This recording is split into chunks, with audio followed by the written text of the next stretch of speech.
Salam Bapak Ibu, kita bersyukur karena hari ini kita bisa berkumpul di tempat ini guna untuk mendengarkan firman Tuhan. Bapak Ibu yang terkasih dalam Tuhan kita Yesus Kristus, mari kita membuka Alkitab kita yang terambil dari Yesaya 12 ayat 1 sampai 6. Demikianlah firman Tuhan. Berbahagia setiap orang yang mau membaca dan merenungkan dalam setiap langkah hidupnya. Bapak Ibu, saat ini penulis kitab Yesaya mengingatkan kita untuk berbahagia menantikan Tuhan sambil menanti kedatangan Tuhan yang kedua ke bumi ini. Berkaitan dengan ini, kita perlu menyadari bahwa manusia harus selalu berbahagia bagi Tuhan sebab perbuatan Tuhan yang sungguh-sungguh mulia di dalam hidup kita sehari-hari. Mengapa kita perlu berbahagia menantikan Tuhan? Pertama, karena murka Tuhan telah surut terhadap kita dan bahkan Tuhan menghibur kita. Ayat yang pertama, Allah sering murka terhadap kita atas segala tingkah laku kita yang tidak berkenan kepadanya. Setiap hari kita melakukan hal-hal yang bertentangan dengan kehendak Tuhan. Tetapi Tuhan tidak membalaskan segala kejahatan yang kita lakukan itu kepada kita, melainkan Tuhan memberikan kesempatan untuk bertobat dan memperbaiki diri.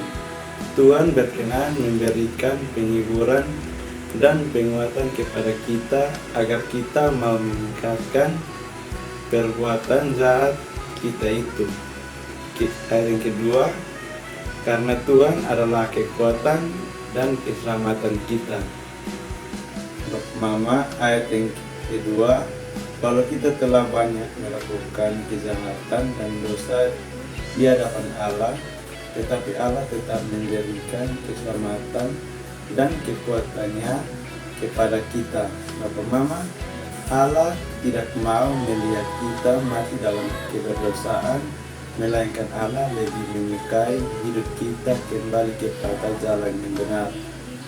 Allah tidak mau melihat manusia mati binasa, tetapi Allah ingin manusia itu selamat dan memperoleh kehidupan yang kekal. Bisa kita lihat di Alkitab ayat yang ketiga, karena kita akan menimba air dengan kehilangan dari mata air keselamatan. Bapak Mama, hidup kita yang dipenuhi dengan air mata akan dibuatkan Tuhan menjadi mata air keselamatan dan kehidupan. Bapak Ibu, orang yang menanam dengan isak tangis, orang yang berjuang dengan keringat akan menuai dan menimba air keberhasilan dan kemenangan.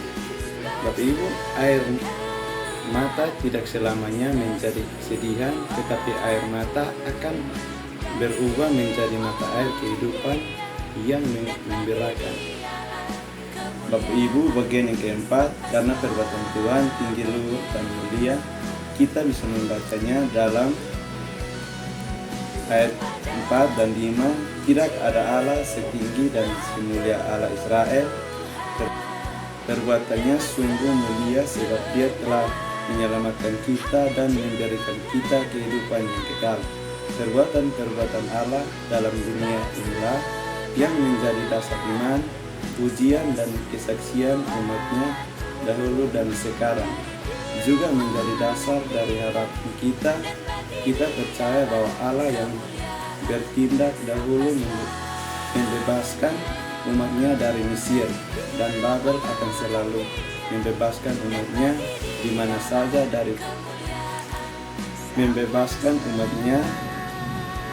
saja dari perhambaan apapun. Sebab itu kenangan dan kepercayaan kepada perbuatan Allah di masa lalu itu adalah modal dan bekal hidup kita sekarang dan bergerak ke masa depan. Namun Allah tidak hanya bertindak dalam sejarah universal atau sejarah manusia secara luas. Dia juga bertindak dan melakukan perbuatan-perbuatan besar dalam sejarah kehidupan keluarga dan pribadi kita. Dia menolong kakek nenek kita serta ayah ibu kita dahulu, dan kita percaya serta mengalami dia menolong kita sekarang dan bahkan akan menolong anak-anak kita esok. Sebab itulah kita tidak henti-hentinya memuji nama Tuhan. Bapak Ibu, bagian yang kelima, karena Allah itu agung di tengah-tengah kita. Kita bisa membacanya dalam ayat 6. Mengagungkan Tuhan Allah, terutama suatu sifat, perasaan yang timbul dalam jiwa waktu manusia sungguh-sungguh merenungkan dan menyadari siapakah Tuhan. Bapak Ibu, berhadapan dengan kesempurnaan sifat-sifat Tuhan itu, jiwa manusia merendahkan diri. Jiwa yang demikian berusaha untuk melampaui batas-batas dan ikatan-ikatan barang duniawi sampai diperkenankan masuk ke hadirat Tuhan yang paling intim. Jadi mengagungkan Tuhan berarti bahwa si penyembah menyadari kerendahannya sendiri di hadapan Tuhan. Menghayati keagungan Tuhan tidak lepas dari cara kita menghayati kebesaran Tuhan dalam hidup kita. Tuhan adalah Raja yang patut kita hormati karena kehidupan yang kita jalani adalah anugerahnya. Dia adalah Raja dalam kehidupan kita. Dia telah hadir dan telah memberitakan keadilannya di muka bumi ini. Dari bacaan kita hari ini, kita dapat berefleksi bahwa tetaplah bersyukur dan belajar dari ayat 1-3. Tuhan menginginkan sesuatu terjadi dalam hidup kita untuk mendidik kita. Oleh karena itu, belajar dan bersyukurlah. Terkadang Tuhan juga mengizinkan kita atau memakai hidup kita untuk mendidik orang lain.